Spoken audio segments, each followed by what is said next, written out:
So, welcome to the SBE Podcast, the show here at SBE and Maastricht University where we talk with interesting persons just from the whole cosmos of SBE and Maastricht University, researchers, students, alumni, and so on. And today, I'm very happy to have a special guest here on our show. A lot of students and employees, I'm very sure, know him already. He's a current student representative here at the faculty. He's pursuing his master thesis and his whole program right now. And he's still got time to be on the SBE podcast, so I'm very honored for that. We have today Cedric Pots here. Cedric, good to have you. How are you doing? Super. Thanks a lot for having me, and I'm doing well. Thanks. Nice. I mean, I already talked about or mentioned some things that you're doing. Student representative, you're studying. But to be honest, you're doing a lot more things here. So before I tell something wrong or confuse some of the things that you're doing here, can you give us a broad overview of all the things that you are involved here at Maastricht University so we know a bit of what I'm who doing? we're dealing with? That's maybe a good start. I think it's a very nice mix of things that I'm currently doing, and I really like also having that on different levels. So on the one hand, I'm still a student. I'm a master's student in Econometrics here at SBE, but I'm also pursuing a second master's in law. And I'm even taking a pre-master degree doing some philosophy courses, but I'm doing that in Tilburg and not in Maastricht. And then next to that, I'm doing, as a side job, my student representative job, which is something I'm basically involved in on many different levels in SBE. I'm part of the faculty board. I work a lot with SCOPE, the official study association of SBE. But of course, I'm also involved in different committees and projects, a complaints committee, a library committee.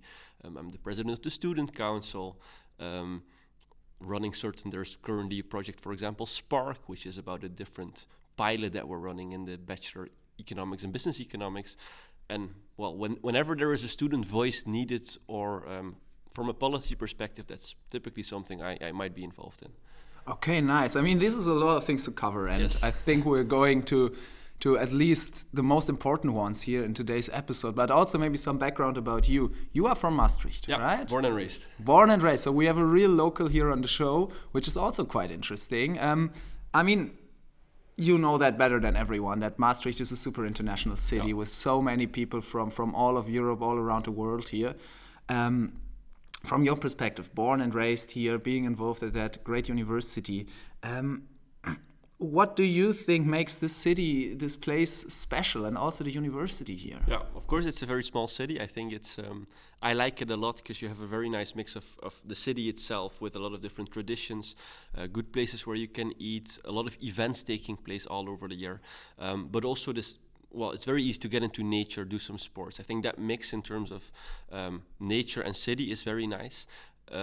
I like the mix because, of course, I'm born and raised in Maastricht, which means I have a lot of people that I know that are very local and maybe a bit less international in their mindset, right? Because Maastricht people are also very proud of what they are. But then you have the university, which is really one of the most international universities in the Netherlands, with also, especially within SBE, so many students coming from all over the world. And I think that balance is super exciting. So on the one hand, the traditional part still of Maastricht, including Carnival, but also many other, of course, events that are taking place here on the one side, but then the very, I would say, open university culture that is super international on the other side. In a city where you can meet a lot of people in a very small proximity. Absolutely. I mean, you go out on the street. This is when I came from Germany here to Maastricht. One of my first experiences was, okay, you go onto the street and you will for sure meet people that you know out of university and from other contexts. So this is nice. And then I read the statistics that still, I think, from all of the Dutch universities, Maastricht University has the highest amount of international students. Yeah, that is probably correct. There are a few other international universities. Wageningen, for example, it's also a very international one. Those are also, of course, the smaller universities. But indeed, it's for sure that Maastricht is, if not the most, but definitely one of the most international universities in the Netherlands. Do you think that over all those years that you as a local, how has your maybe also your social context changed in regards to that? I mean, growing up as a child, I would imagine that you are with all the locals here, obviously, and then going to school, but then going to university. Yeah, the interesting thing is when I was 6, I already started playing football here at the local professional football club, and what you see there is that, of course, we try to constitute the best team, which means that you try to get the best football players in the region, and that region is, as we also try to define it in Maastricht, not just restricted to the Netherlands. So we had a lot of German and also Belgian people in that football team. So I already had that, in a way, regional experience from the age of 6 onwards.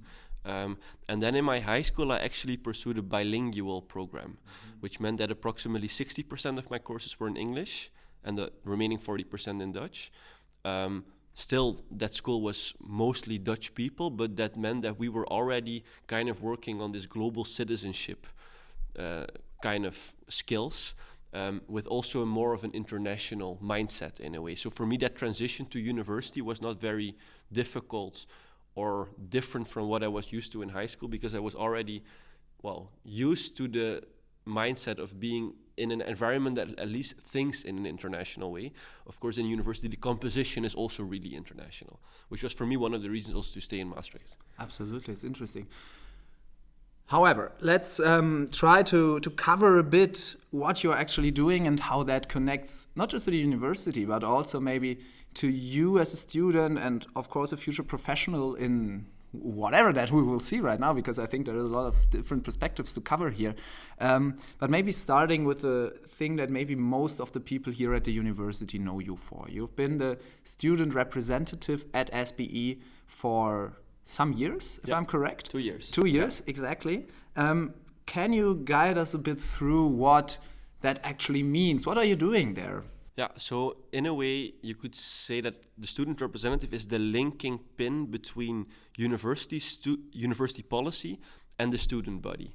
And that linking pin basically means that you're involved in a diverse range of projects and committees where that linking pin is necessary. So I already gave a few examples in the beginning of our talk.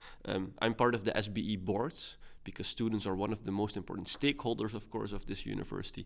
And that's where I bring the student perspective and try to improve university policy for us as students as well. I'm working a lot with Scope. Scope organizes many different events, many different elements for students, and is also the official association that we as SBE collaborate a lot with. Of course, you also see that there is a lot of overlap between, the university policy and what Scope is doing and how we can bring that together. I'm also involved in a few of these types of projects. Then I'm the president of the student council, which basically means that I recruit a part of that student council, and the other part is elected. That's taking place this week.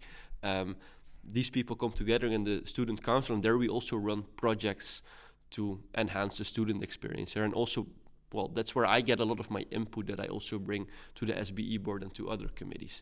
So in a way, the essence is really the linking pin between university policy and the student body. Okay, got it.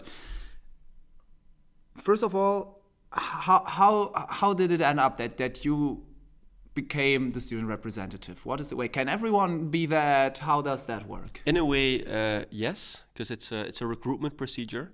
So I did it when I finished my bachelor and started my master, but in a way, the only real requirement is that you can be available for a full academic year. That means that any student with a bit of experience at SBE probably is able to get the position. In theory, as a first-year student, you can do this, but of course, since your experience is a bit limited, yet at SBE, and the position requires a bit of seniority, at least into how SBE processes work, we like to see a person that might be a bit more experienced, but in a way, the only real requirement is the full academic year commitment. And as far as I know, you said that you did that for 2 years, right? Yeah. And like your second term then, I guess, is coming to an end right now. You Correct. said that. Yeah. In the past 2 years, being involved, and from my perspective, I can imagine being involved in the board of SBE and then having that position where you overlook a lot of things at the university, but also have to, of course, represent the interests of the students. You're involved in many, many different discussions, projects, and so on. Were there maybe things in the last 2 years that really stood out to you? Some projects, some decisions, some developments where you say, okay, that was cool to be involved there. Yeah. So yeah, in my first year, I think already getting into the job, you can imagine that, like in any also board-like function, it takes you a bit of time to really get into the job, get into the different types of projects that are currently running. So that took me, I think, the first few months of that first year. What I think the interesting part is of also, well, the year that I'm currently finishing is, of course, that there is the political dimension got a lot more explicit. So, of course, as you probably know, the Dutch government announced budget cuts. This means that also we as an SBE board that basically funnels down to the University of Maastricht, but then, of course, also to the different faculties in terms of financing. And that means that we as a board are preparing different scenarios of how we can deal with that. That's a dimension that was not really as explicitly part of my first term, you could say. That's one part. And then the second part, which I think is also very interesting for me as a student to be involved in, but also to observe, is that we are running this strategic dialogue as an SBE board. So we're basically trying to formulate a new strategy for the upcoming years. The current strategy runs till the end of 2025, which means that we have already been for quite a while involved into what things we want to prioritize, what strategic lines we want to focus on in the upcoming years. And that's, I think, always an interesting process, but you can imagine that with the current political environment where we really have to probably make harder decisions than we used to before, where growth and finances were a lot easier as a young university, that those strategic discussions also in a way get a lot more interesting. And that is, from a student perspective, of course, I think the position is very important in those discussions because, of course, all different interests can be at stake if in certain projects hard decisions have to be made. But as an experience, I think it's also super interesting to understand how such an organization basically copes with, in a way, this crisis. Absolutely, and I think the experience, especially from a student perspective, that you take out of developments like this and being involved in issues like that, can be very helpful, important, maybe inspiring also for future challenges and so on, to get that. I want to cover that later also, maybe in a different context. However, I'm interested because you mentioned those political changes, and I'm very sure that at least for the international students coming in, we all heard about that something's going on with governmental decisions or planned decisions and so on, and that the university also has its position there. You, as a student representative, what were the things that you were like acting towards in that development? What do you want to achieve, basically, according to what's happening in that? Yeah, on the one hand, your role as a student representative is in a way a lot more direct in terms of the decisions that are made in that strategic also discussions that you have. In terms of course, I'm very much in favor of international education, because I think it brings a lot of different things in many different ways. As a student representative, specifically from a faculty only, one of the 6 faculties at SBE, you are less involved in, you could say, the national political discussions.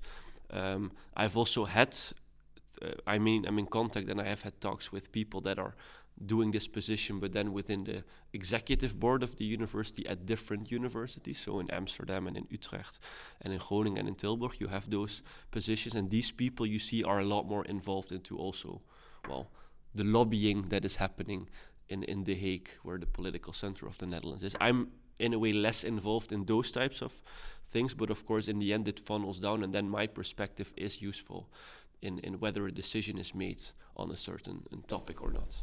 Okay, get it. Let's try to find a connection here, because we have that one point of you being student representative and being involved in the organization, the strategy, and of course, representing the interests of the students there. On the other hand, to me, as you described it, this sounds like also, or it is a real side job that you're doing. And as I know from my own experiences, you always take something out of the things you actively do. May it be a side job, may it be extracurricular, voluntarily, whatever work. What are the things that as you on your work as student representative, that really,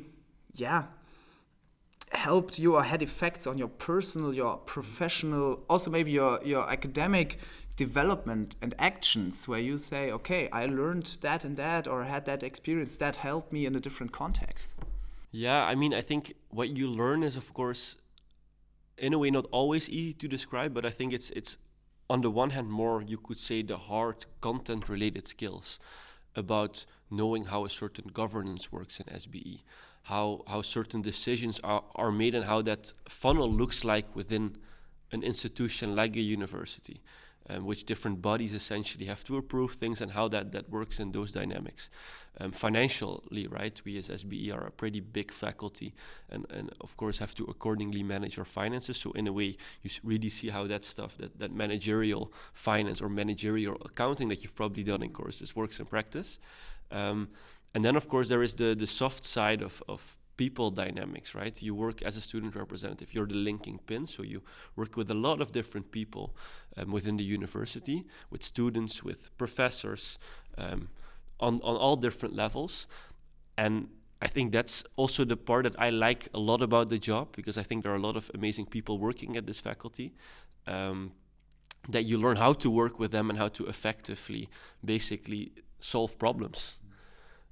And that is, I guess, also, of course, super useful in whatever you want to pursue after your studies. I agree. I always think that if you, of course, have the time and the possibilities, but you are, as a student, involved in your university, there are a lot of interesting and good opportunities to be active beside, obviously, your study and the focus on that, which normally is like in the center of what you're doing.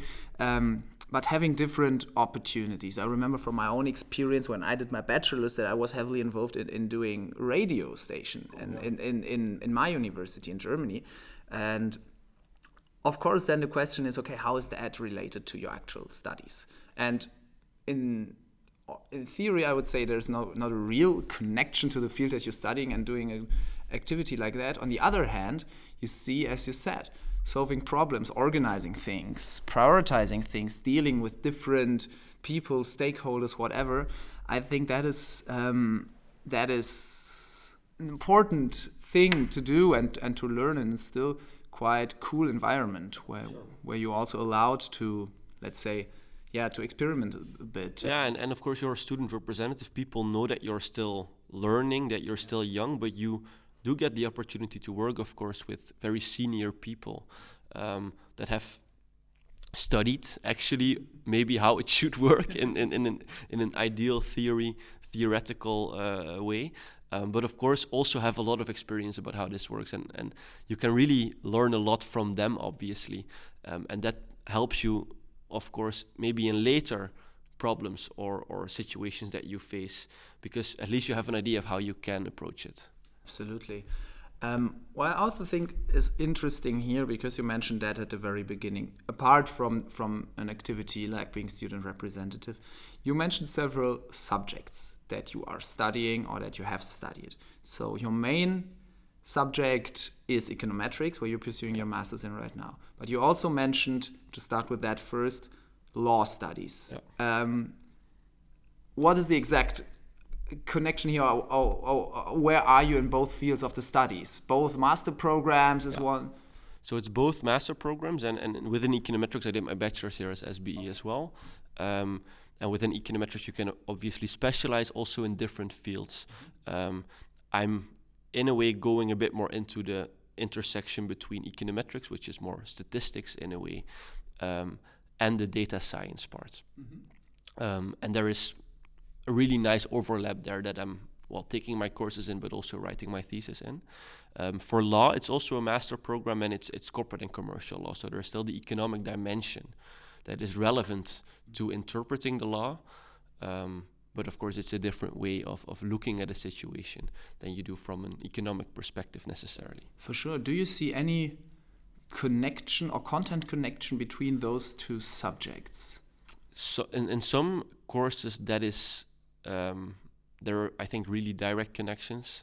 I studied a bit of competition law, for example. So then you study, one of the things you study are cartels. Mm-hmm. I have an idea of how that looks like from an economic perspective. A legal person looks at that completely differently.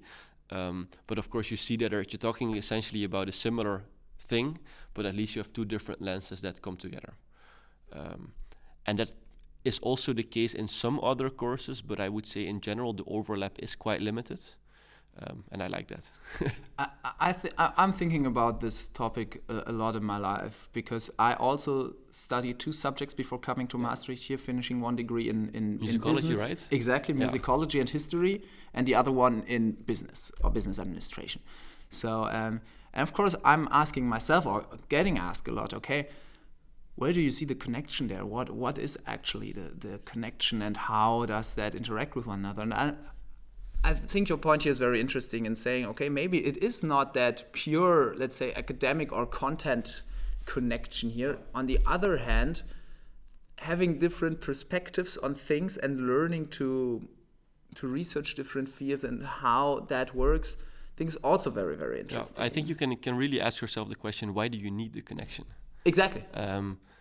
And I mean, people, of course, immediately try to see where the overlap probably is. I think that's a very natural way to think.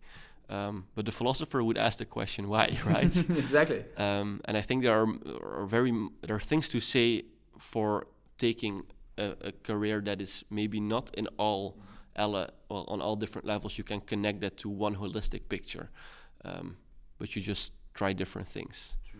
True. From my experience, of course, then also when you start, I mean, we're students, right? And one day we will start working in the company, and on the way to getting there, applying for internships there, working students positions there, building your network and whatever. From my own experience, I always thought in pros and cons of having let's say, diverse backgrounds or mixed backgrounds on some fields.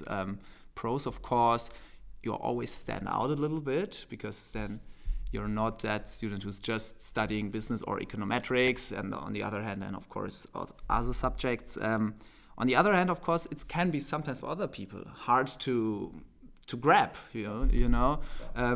Did you had any experience with something like that, or explaining that to others? I get the question very often. Yeah. And then, of course, people try to see the overlap. People like to kind of, in a way, label you and put you in a certain box, you could say. And as soon as you start to diverge too much, that becomes more difficult, and you see people struggle with that.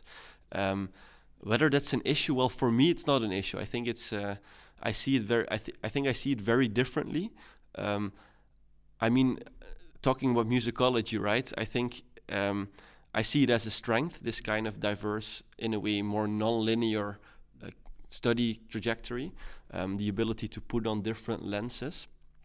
Because, I mean, you can probably play the piano with one finger, but if you're able to play the piano with multiple fingers, because you've also been trained in different disciplines, and you can even understand people from other disciplines, so you can make music together, I think that's where the magic happens. So that's a bit of how I see things. And then in a way, I try to let my curiosity drive me, because I trust the fact that afterwards, in hindsight, those dots will somehow connect. And that means that now, well, in before making that decisions, you don't necessarily know where you end up. But that's fine, at least that's how I see it. Of course, that holds for some, I would say, also jobs. You can also see that in some jobs it is more logical that you take a more linear career path, right? If I look at law, for example, if you really want to become a lawyer or a judge, then that career path is rather, well, linear in a way. Or a doctor, that's also in a way a more linear career path, or an accountant, right? Those are really registered type of jobs, and then I think it maybe also make more sense. Absolutely. To specialize a bit more. And super important, I think, sometimes, definitely. And also, of course, I mean, this is what I say. You can watch it from different perspectives. Then you could say, if you really have the passion for just one thing, that's the best thing you can do to really get into that, being the best expert that you can think of one specific subject.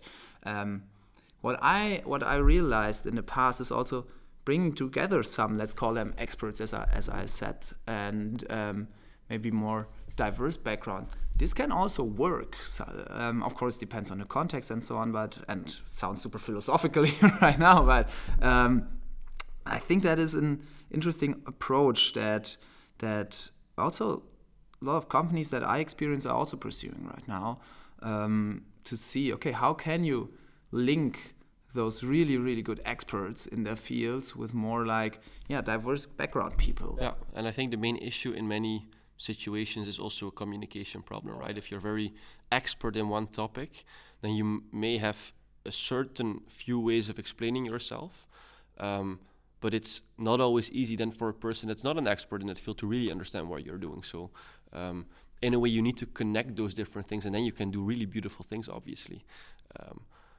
But it's that, I think that's where the main challenge lies usually in those types of collaborations. Absolutely. However, you also then mentioned that you're pursuing a pre-master's in philosophy, right? In the University of Tilburg right now. How did that decision or idea came to your mind? Yeah, so I mean, most of my decisions are curiosity driven. I did philosophy in high school. I think it was one of the courses that I enjoyed most. So I was always on the lookout for, okay, if there is some way that I can integrate more philosophy in my life, then that's a good thing. And then, well, I looked into study programs, and it's in Maastricht you can do some philosophy courses in different programs, but there is no real philosophy degree or program that you can fully do. So that's why I started looking outside of Maastricht, and in Tilburg I think they have a very interesting program that I enjoy a lot. So I thought, well, let's do it. It's never a waste of time to do a bit more philosophy. So that's how I basically got into studying in Tilburg and philosophy. And of course, I'm still based in Maastricht, so the train travels are a bit long, but it works out for me. That would be the question. How do you arrange that? Because it's taking place right now, this semester, right? Yeah. And then you actively go there by train? So it's a bit of a mix. The good part is that I'm doing a part-time program, and they set it up in a way that you can, most of the lectures are taking place in evening hours, and then even they accommodate for many courses also online recordings of those lectures. So that is quite convenient also in case you are not able to go to Tilburg back and forth, because it takes me a bit less than 2 hours to get there, and of course also 2 hours to get back. So I think that's a very, at least for now, very convenient part, given all the things that I'm doing in Maastricht, obviously. From your experience in balancing all these different activities, not just the fields of studies, but then also the more practical oriented things that you do and that you have done in the last years, having that experience and maybe having some people listening to that and thinking, okay, it could be interesting to also widen the scope a little bit. Do you have maybe some, let's say, recommendations, do's, don'ts that you said in the past, okay, here it went very well, here I struggled maybe a bit in balancing it. Is there something that you would recommend here? At least for me, it's very important to keep having time to do my sports. I mean, I always used to play a lot of football, right, when I was younger. I'm currently into running. And as long as I have enough free time, you could say, to go for my runs 3-4 times a week, that's kind of the balance that I like in that respect. That keeps me in a way healthy, and of course also having enough time for friends and family. I think as soon as you start seeing many of the things that you do as work, then, and it doesn't give you as much energy anymore, then you have to really start thinking about whether you can improve your balance. I think how it works for me is that, because I think most of my decisions are made based on something I find very curious, they gave me a lot of energy to really explore that. And that means there's also a nice mix, and that also gives me a good balance, because if I'm stuck doing a mathematics problem, I just start studying law because I feel like I can be stuck for 1 hour, or I just start doing something else. And that seems to work out for me. And then kind of keeping yourself healthy and fit in terms of eating, also drinking, right? And sports is very important to me to keep that balance. For sure. Same. For sure. I mean, this is always the thing, right? To find the balance here, but also I think as long as you enjoy the things that you're doing, this again sounds so super philosophical and super great, but in the end, if you enjoy the things that you are doing, however, then it's easier to balance them, Exactly. right? But of course, though, if you need to find those things, that can also. Yeah, no, exactly. I mean, I think that's really how it works. If you really enjoy what you're doing, it doesn't really matter whether you work a few hours more or not, unless it really starts to, well, at least for me, get into a period where I'm just, well, not able to do sports and that kind of stuff, because I think then the balance starts to tilt towards something that is not so good. Yeah, for sure. So to get back to the things that you're doing and how that interacts and works, you are finishing your master's degree in econometrics this summer, right? Almost, yeah, exactly. And then you have that pre-master's degree in philosophy and still the master's degree in law. What are the next steps? Do you already have an idea what could potentially be next? Of course, I mean, I like to finish also. I mean, start my philosophy master's degree. So that's the plan for next year, and then we'll see. I mean, I'm already. I think there will be many different things that are potentially interesting that I might find out later. But it's not that I have a very fixed career currently in mind.